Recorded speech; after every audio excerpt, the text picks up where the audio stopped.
Hey, all you experts out there, this is the Monetize Your Expertise podcast, where we show you how to use your skills to pay the bills. Have you ever wanted to create a business that positions you as the industry leader and go-to expert?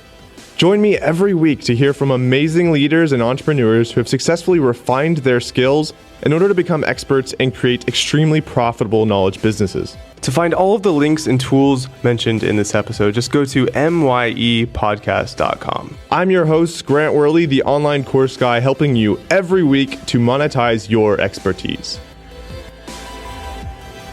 Hey everybody, and welcome back to this special series of episodes where I walk you through a real-life course launch that I'm actually in the middle of, sharing with you my strategy, the obstacles that I, just like everybody else, encounter, and really helpful lessons learned. So if you recall in the last episode, we talked about how I went from a vague course idea all the way through validating and pre-selling that idea in a pre-launch phase, and how you can also do this too.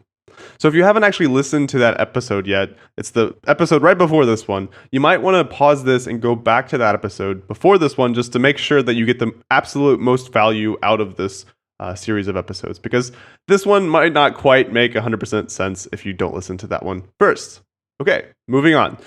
In this episode, we talk about going from that pre-launch phase to phase 2 of the course launch process, which is, okay, you validated and pre-sold your course, now what?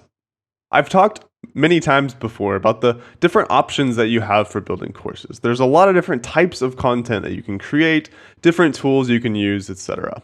So the type of course I'm talking about in this case study is a weekly drip-fed course. That means every week you release one module, enabling you to build it out as you go, and so that way you only build it after you get people into the program. Now, this can be done through a live weekly call where you interact with your customers directly, or like what I did, you can basically just release one high-quality module weekly.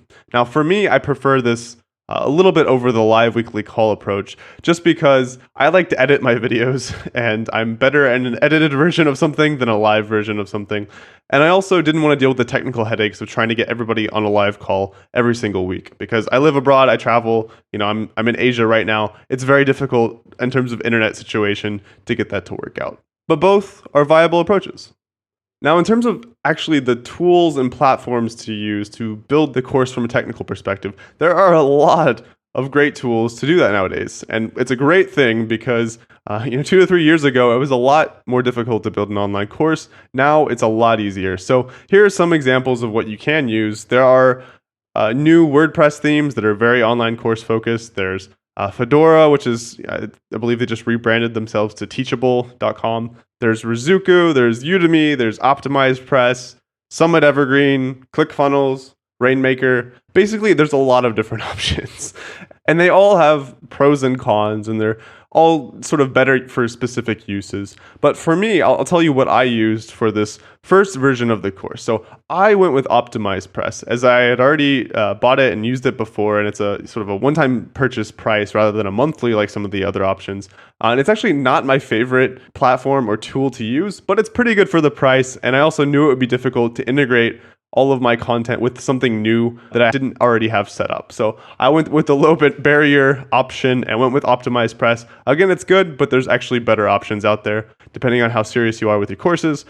And in the next episode of this series, I'll actually talk you through how I moved everything over to a ClickFunnels membership site and how this was a very good move, but also temporarily broke everything. But for this phase, I went forward with Optimized Press, and here was my process from week to week to push out those modules. So first off, I had to outline the content of that topic for the module. And again, I already had a pretty good idea about the general topics to talk about, but turning that into a full-fledged module, of course, you gotta sit down and really script that stuff out. And from there, I'd have my assistant turn these into slides to use. And after that, once I got that back, I'd record a 60 to 90 minute video, and then I'd pass that back to my assistant. She'd edit it down to about 45 to 60, sometimes more like 75 minutes of video, a very thorough module video. And from there, I'd create several high-quality worksheets, infographics, various corresponding material alongside the video for that module. Now, the actual process that I used to create the additional material, I would outline them and then also send them to Design Pickle, and you can use them, or there's a couple other design agencies which are quite nice for this type of use. If you pump out a lot of course material and you need a lot of design work done, very nice because they have a flat fee for unlimited design work. Very, very useful. So I'd either use them or my assistant to turn an outline for a worksheet or some kind of infographic or something into the final product for that. And actually, there are some options if you don't have it in your budget for a couple $100 a month for a design agency. I would check out canva.com. That's canva.com. And also Picto, I believe it's pictochart.com, PIKTOCHART.com. Just some really cool design tools that are very easy to use, even if you're bad at design and colorblind like me. So I just found about them recently, and check them out if you're trying to do it yourself. Although I highly recommend, delegating these types of things. And then the last step is just to push out that module for the week. So every single week, it was that 7-step process of outlining, turning into slides, recording, editing, worksheets. Actually, I believe it's 6 steps. And then the 6th step is actually pushing it up. So every single week, those 6 steps on a timeline to pump out a new module every single week. Now let's move on to 5 challenges and lessons learned. So number 1 is that because of the amount of content I was trying to pack into each module, I was trying to make it really high quality. And also because of the setup that I had those 6 steps. And if you noticed, some of them required waiting on my assistant or a designer to put out the final product. And so the timeline for that was actually quite tricky to keep on track from week to week. So the next time around, maybe a way of making that better would be to have a very clear system and an exact date for every single week, what needs to happen to keep things on track. Maybe also work a little bit further ahead towards the beginning of the course, just to build in that cushion for later on when you get sick or have to travel or something like that. Because there were a couple of points where it was very difficult to keep things on track, passing things back and forth, waiting for things to get done. So that was an important lesson learned. Challenge and lesson number 2 is actually similar to one of the lessons learned that I had in the last episode about this. So one thing that happened when I was producing this content is that the video of the slides was a little bit blurry. And neither I nor anybody on my team could ever figure out why this was the case. And it kind of pisses me off a bit because I'm secretly a bit of a perfectionist and I want it to be like amazing and perfect. And it's a very small thing at the end of the day, but it kind of goes back to what I talked about in the last episode where there's going to be things which are imperfect, where it's like, oh, wouldn't it be so nice if that wasn't just a little bit blurry? But at the end of the day, sometimes you just have to stomach that and move on, because if you can fix it, great. But sometimes it's like, okay, well, are you really going to re-record, like 12 hours of content that took you 2 months to build out in order to fix a very slight blurriness problem? Of course, you can't really do that. It's not very viable. And at the end of the day, these kinds of small things that aren't ideal are inevitable in this kind of version 1.0 of any kind of big product like this. Challenge and lesson number 3. So I communicated a lot with individual customers in the program for this first version, and they really appreciated this. And I think this made them a bit more forgiving of some of the, the minor mistakes, like the little bit blurriness thing. And there's a couple other small things that inevitably happened throughout the first version of the course because of the whole rough draft nature of it. And so I guess from a customer perspective, there's a bit of a trade-off for this kind of model. So basically, they're getting a higher personal touch interaction with you in lieu of 100% perfected product, because that's what happens at the next phase when you relaunch it. But at that point, you're probably going to have a lot of customers and you're not really going to be able to handhold or interact with customers as much one-on-one. So that's an important lesson learned, is to make sure that you're very intentional about that. Keep your customers happy.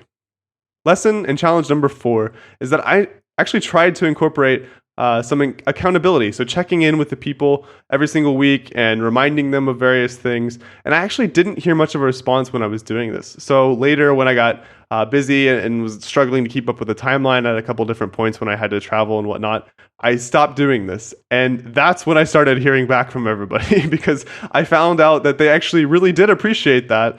And then they started to wonder when I stopped doing it if I was still, quote unquote, there, I guess metaphorically, since I stopped proactively communicating with them. So I guess the lesson from that is it's really important to keep in touch with everybody. And even if you don't hear back from them, that's also still important. And don't assume that they don't like it just because you're not hearing back, because that was my experience. and you might find the same. Lesson number 5, never stop getting feedback. Again, this is really important with this sort of iterative approach where you're constantly learning and revising what you're building. So I got a lot of great ideas for improving the course very directly from my customers throughout the program. In fact, I recently just added something to the program that was suggested by a customer that I thought was a great idea and I never would have thought of.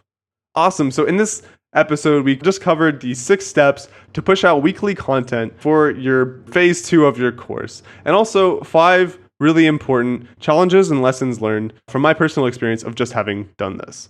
So in the next episode, I will actually walk you through what happens right after you build out all your content, because you're still not done. There's about 4 phases of this type of approach that are really important. And so in the next episode, we'll be talking about how to relaunch your course to even greater success. And I'll also tell you about the story of how my email provider blocked me, my payment provider almost blocked me, all of my websites broke multiple times, basically how everything broke in the middle of my relaunch and what I did to quickly get things back on track. I think it's a pretty good story, so stay tuned. And remember, if you want to also learn the exact process for how you can go through and build and launch your own course, just go to grantweherley.com/webinar for a full-length free training on how to build and launch a course in 48 hours. And also, if you're not sure how to spell Weherley, don't worry about it. Just go to myepodcast.com/webinar, and I'll make sure it goes to the same place too. I'll talk to you again soon.